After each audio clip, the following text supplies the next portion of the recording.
आज मैं आपके सामने मैथ्स का एक क्वेश्चन लेकर आई हूँ। क्वेश्चन क्या कह रहा है, find the value of m और यहाँ दिया 49 का power m equal to m का पावर 14। तो यहाँ पर m की वैल्यू हमें फाइंड करनी है। तो चलिए मैं इस क्वेश्चन को आपको सॉल्व करके दिखाती हूँ। तो ये हमारा क्वेश्चन है, ठीक है। तो मैं इसको इक्वेशन फर्स्ट मान लेती हूँ, ठीक है। अब मैं यहाँ पे क्या करूंगी, टेकिंग स्क्वायर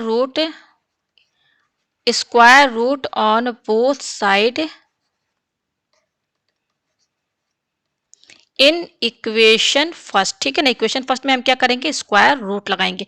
तो हमारा इक्वेशन फर्स्ट क्या है, 49 का power m equal to m का पावर 14, ठीक है ना। तो यहाँ पर देखिए हमें स्क्वायर रूट लगाना, हम लोग कभी कभी स्क्वायरिंग करते हैं दोनों साइड, तो हम यहाँ पर स्क्वायर रूट लगाएंगे, ठीक है ना। तो स्क्वायर रूट लगाइए। चलिए यहाँ पे ये देखिए स्क्वायर रूट हमने यहाँ पर लगा दिया इस तरीके से। अब इसके आगे देखिए हम यहाँ पे क्या करेंगे, पेज ऊपर करते हैं हम यहाँ पर इसको, ठीक है। तो ये देखिए ये क्या हो जाएगा, यहाँ पर ये हो जाएगा, देखिए क्या है, 49 का पावर m, ठीक है ना। 49 का पावर m है, ठीक है। तो इस स्क्वायर रूट को, क्योंकि हम जानते हैं कि अगर x है और इस पर स्क्वायर रूट लगा है, तो स्क्वायर रूट का मतलब ही क्या होता है कि पावर 1/2 अगर किसी पर लगा रहता है तो उसी को तो स्क्वायर रूट कहते हैं ना। तो ये स्क्वायर रूट हटा के हम क्या लिख सकते हैं, 1/2 लिख सकते हैं ना, इक्वल टू। सेम यहाँ पर भी वही चीज करेंगे, m का पावर 14 है तो यहाँ पर हम स्क्वायर रूट लगा देंगे, यानी कि 1/2 का पावर लगा देंगे। ये तो मतलब एक ही हुआ, ठीक है। पेज ऊपर करते हैं। अब इसके आगे देखिए हम यहाँ पर क्या करेंगे, यहाँ पर आप देख सकते हैं ये 49 है ना। तो 49 क्या होता है, 49 को अगर हम स्क्वायर में लिखना चाहे तो 7 का स्क्वायर लिख सकते हैं। तो यहाँ 49 की जगह हम क्या लिखेंगे, 7 का स्क्वायर। अब इस पर पावर क्या लगा हुआ है, m, तो m लगाइए पावर। फिर अगेन ये पावर 1/2 भी लगा है, तो ये पावर लगाना है तो आप ये वाला ब्रैकेट लगाइए और फिर 1/2 पावर लगाइए, ठीक है। इक्वल टू ये क्या है, m है, और ये क्या है, पावर 14 है, और होल ब्रैकेट, और ये पावर क्या है, 1/2, ठीक है। ये आया हमारे पास, ठीक है। पेज हम ऊपर करते हैं। अब इसके आगे देखिए हम यहाँ पर क्या करेंगे, अब आपका यहाँ पर पावर एंड एक्सपोनेंट का फॉर्मूला यूज होगा। क्या यूज होगा कि अगर x का पावर m है और होल ब्रैकेट पावर n है तो ये बराबर होता है x, और ये दोनों पावर आपस में इनटू में हो जाते हैं। तो यहाँ पर भी वही चीज होगा, इसको आप m समझिए और इसको आप n समझिए, और ये 7 हमारा क्या है, x है, ठीक है। तो ये क्या हो जाएगा, देखिए यहाँ पर ये क्या है, बेस x है, बेस हमारा क्या है, यहाँ पर 7 है।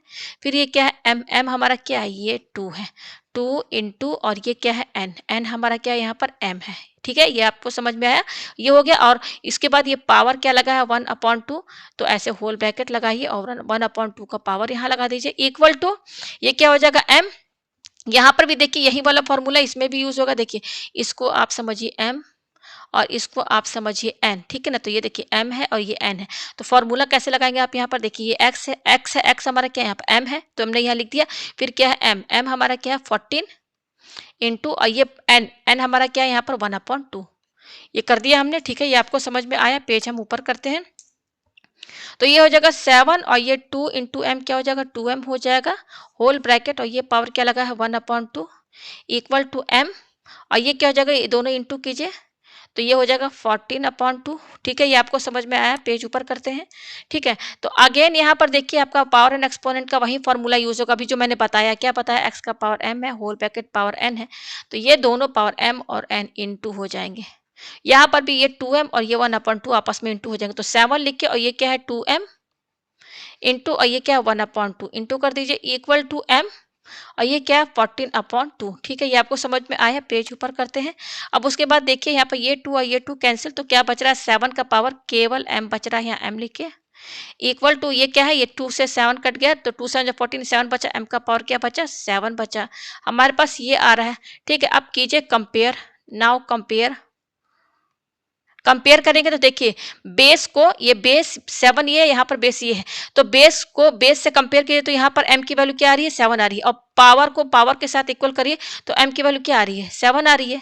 तो आप यहाँ देख सकते हैं कंपेयर करने पर हम यहाँ पे क्या समझ रहे हैं कि m की वैल्यू क्या आ रही है, 7 आ रही है। यही इसका यहाँ पर आंसर है। हम चाहे तो इसको आपको चेक करके भी दिखा सकते हैं, तो चलिए मैं इसको चेक करके आपको दिखाती हूँ, ठीक है। तो हम यहाँ पर हमारा m का वैल्यू कितना आया है, m का वैल्यू आया है 7, तो चेक कर लेते हैं।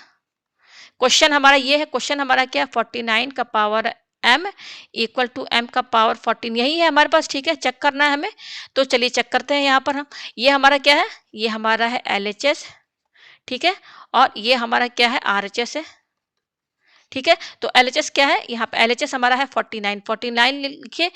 एम है, एम की वैल्यू कितनी है 7 है, तो यहाँ 7 लिखिए। इक्वल टू ये क्या है आरएचएस, आरएचएस हमारा क्या, ये एम है, तो एम की जगह क्या लिखेंगे 7 लिखिए। और ये क्या है 14, तो यहाँ 14 लिखिए। ठीक है, अब इस 49 को हम क्या लिख सकते हैं, 7 का पावर 2 लिख सकते हैं। और ये क्या है हमारा 7, तो यहाँ 7 लगाइए इक्वल टू, और इसको ऐसे ही रहने दीजिए। ठीक है, ये आपको समझ में आया। पेज हम ऊपर करते हैं। तो अब देखिए यहाँ पर ये 7 लिखिए। अब मैंने फॉर्मूला आपको पहले ही बता दिया कि ये 2 और ये 7 इन 2 हो जाएंगे, तो 2 7 क्या हो जाएगा 14 इक्वल टू, और ये क्या है 7 का पावर 14। तो आप देख सकते हैं यहाँ पर एलएचएस और आरएचएस दोनों बराबर आ रहा है। ये हमारा प्रूफ भी हो गया। इसका मतलब कि एम की वैल्यू जो 7 है ये सही है, यही इसका आंसर है। तो उम्मीद है आपको ये क्वेश्चन अच्छे से समझ में आ गया होगा।